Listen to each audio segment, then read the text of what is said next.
Hi, and welcome to Watch It Played. My name is Rodney Smith, and in this video, we're going to learn the 2 to 5 player game Kim Joy's Magic Bakery, designed by Ben Kepner and published by Skybound Tabletop, who helped sponsor this video.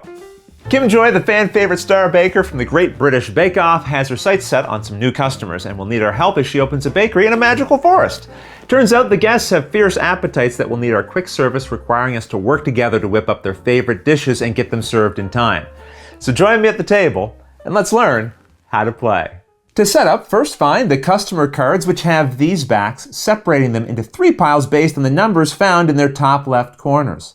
Shuffle each of these piles separately and then take a certain number from each based on the number of players using this table found in the rulebook. We'll set up a 2-player game in this video, taking 4 1s, 2 2s, and a 3. The rest we can return to the box. The ones we've collected will now shuffle into a face-down pile in the center of the play area, flipping the top card face up beside it. If you have a 3 or 5-player game, flip one more card as well. These face-up cards are the customers who have come to our bakery, and they make up what is known as the customer row.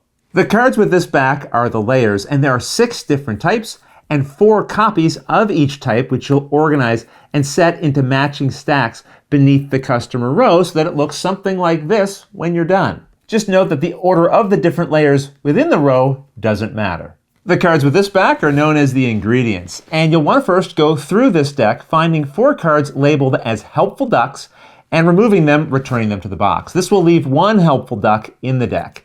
Now shuffle all the ingredients together into a face-down deck below the layers row. Then reveal the top 5 cards into what is known as the pantry row so that it looks something like this when you're done. From the ingredients deck, deal each player a starting hand of 3 cards, which they can examine, but will keep secret from the other players. Then the player who most recently baked something is selected as the first player, or you can just choose someone randomly. Either way, give them this Kim Joy first player standee as a reminder that they're the first player. Also, set out one of these double-sided player reference cards for the players to refer to when they're first learning the game. When playing, you'll be going through one of the 10 scenarios included in the game, and you're encouraged to play these one after the other, starting with Scenario 1. Each will provide unique additional rules and challenges and tell the unfolding story of your adventures in the magical bakery. But I'll explain how to apply the scenarios after I've taught you the core rules of the game. So for now, we can just set these aside. And that's the setup. In Kim Joy's Magic Bakery, you and the other players will be working together to bake the foods the forest creatures are keen to eat, hopefully before they tire of waiting and just leave the shop.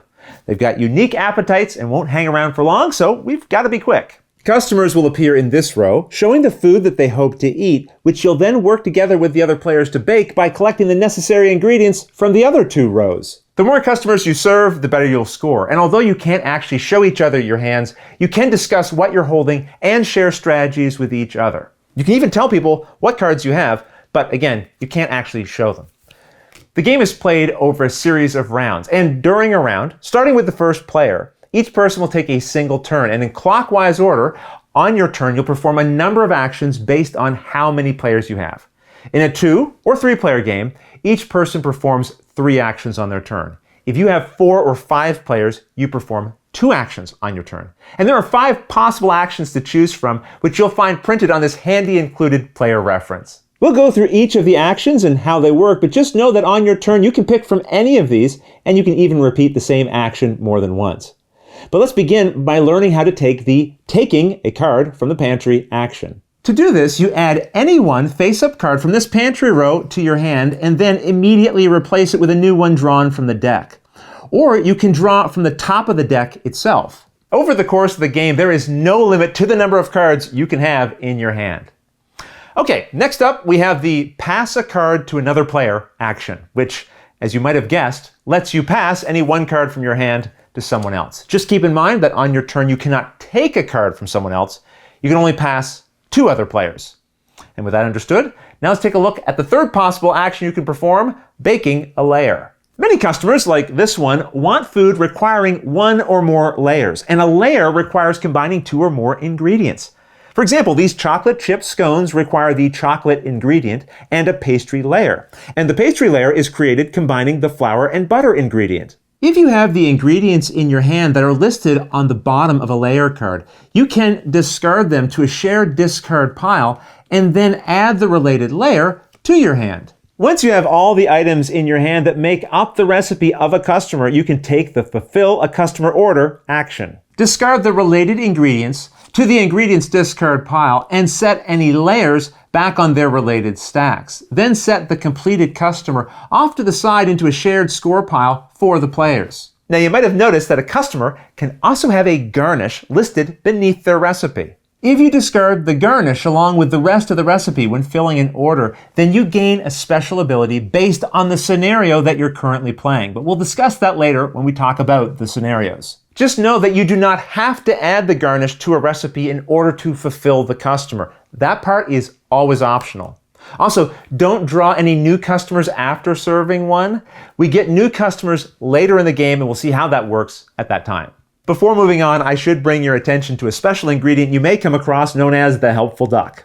This can be used in place of any one ingredient in any recipe, whether you're making a layer or fulfilling a customer's order. Just keep in mind, it can only replace a single ingredient, not an entire layer itself. This brings us to the final type of action you can take, refreshing the pantry. To do this, you first discard all of the cards in the pantry row, and then you reveal 5 new ones to replace them. I should also mention, if you ever run out of cards in the ingredient draw deck and need to draw more, just shuffle the discard pile into a new deck. And those are all the actions. After a player has taken as many as they can or want to, again in a 2-player game that means taking at most 3 actions, the next player in clockwise order takes their turn. And once every player has had a single turn, you come to the end of the round. Here you draw and reveal a new customer from the top of the customer deck.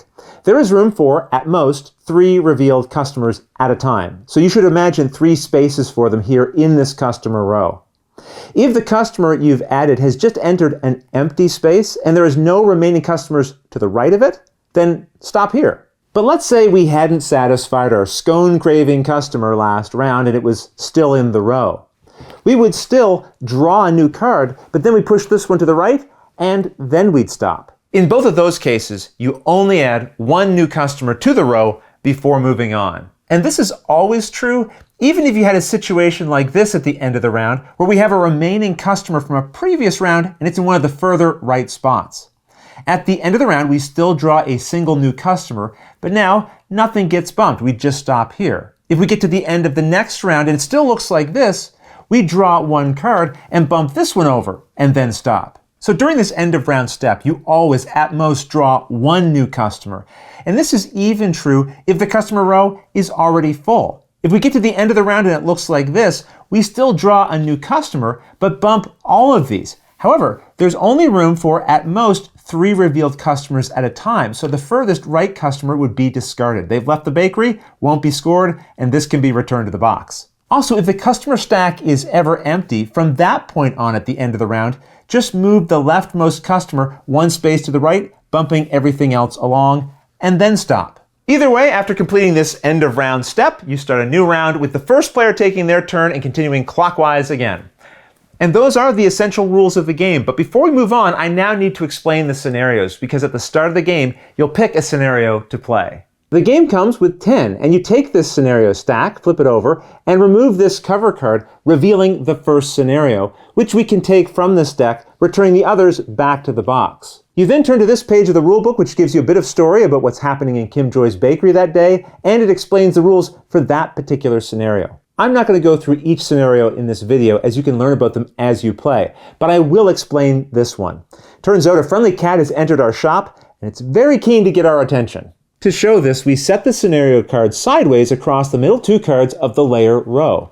During the game, you will not be able to collect any of the layers that are covered. However, as you're reminded here on the scenario card itself, as an action during this scenario, you can move the cat 1 space to the left or right. For example, we could move it like this, freeing up the jam layer, allowing us to make it. The scenario will also provide you with a special ability when you serve a customer and include their requested garnish. If we completed this recipe and added a fruit ingredient, we gain this special garnish symbol, which triggers this garnish effect that allows us to move the cat any number of spaces to the left or right as long as it ends its move still covering 2 of the layer stacks. And that's how this scenario works. You'll play rounds of the game following the regular rules and any of its specific rules until eventually there are no customers remaining in the stack or in the row. They'll either have been scored or they'll have left the shop and been returned to the box. Then you count up all the customers you successfully served. Keep an eye out for this customer because if you complete their order, it counts as having served 2 customers. Once you have your final total of how many customers you served, compare that to the values found at the bottom of your scenario card, and that will then tell you how many stars you've earned. So if we'd served 4 customers, we'd earn 2 stars. You then fill in that number of stars for that scenario on page 20 of the rulebook. If you didn't earn any stars, try the scenario again, but add in an additional permanent helpful duck card to your ingredients deck. And you can add a new duck every time you fail to earn stars in a scenario and have to restart it. Now, that said, if you fail a scenario, you can also just choose to go on to the next scenario right away. You don't have to finish the scenario or earn a certain number of stars. It's up to you. The game's yours after all. If you want to move on, you can move on. Once you've completed every scenario, you add all of the stars you gained together to discover your final rating as bakers in Kim Joy's Bakery based on this table. You'll also find a free play mode here that you can play at any time with ways to score these one-off games and ways to combine multiple scenarios together into more challenging games. But those modes I'll leave for you to discover on your own. Otherwise, that's everything you need to know to play Kim Joy's Magic Bakery. If you have any questions at all about anything you saw here, feel free to put them in the comments below, and I'll gladly answer them as soon as I get a chance. You'll also find forums for discussion, pictures, other videos, and lots more over on the games page at Board Game Geek, and I'll put a link to that in the description below. And if you found this video helpful, please consider giving it a like, subscribing, and clicking that little bell icon so you get a notification anytime we post a new video. And if you'd like to support us directly, you can join our Patreon team, which I'll have linked below. But until next time, thanks for watching.